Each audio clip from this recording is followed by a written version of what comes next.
સ્વરાજ્યની ચૂંટણીની જેને 2 દિવસ કરતાં પણ ઓછો સમય બાકી રહ્યો છે, સત્તાની સેમીફાઇનલમાં કોણ આગળ છે, કોણ કેવો પ્રચાર કરી રહ્યું છે તે જાણીએ.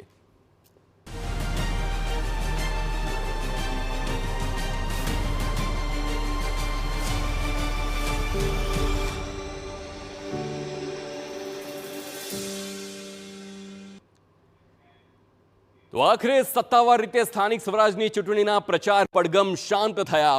અંતિમ ઘડીએ ઉમેદવારોનો પૂરજોશમાં પ્રચાર જોવા મળ્યો. તમામ રાજકીય પક્ષોના નેતાઓએ ઝંઝાવાતી પ્રચાર કર્યો છે. રાજ્યમાં મતદારોને રીઝવવા એડી ચોટીનું જોર લગાવવામાં આવ્યું. 26મી એપ્રિલ મતદાન અને 28મી એપ્રિલે પરિણામો જાહેર થશે, પરંતુ તે પહેલા પ્રચાર પડઘમ હવે શાંત થયા છે. પ્રચારના અંતિમ દિવસોને લઈ સવારથી સાંજ સુધી રાજકીય પક્ષોએ જોરશોરથી પ્રચાર કર્યો.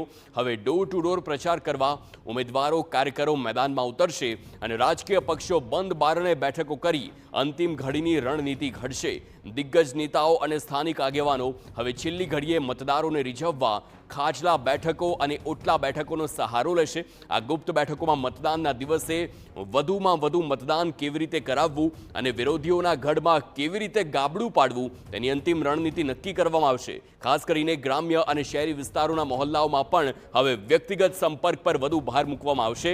મનપા, પાલિકા અને પંચાયત જીતવા માટે રાજકીય પક્ષો મતદારોને રીઝવવાના પ્રયાસો કરી રહ્યા છે, પરંતુ ઠેર ઠેર ઉમેદવારોનો વિરોધ અને મતદારોની નીરસતા જોવા એ તમામ રાજકીય પક્ષોમાં હવે ચિંતા પણ પ્રવર્તી રહી છે.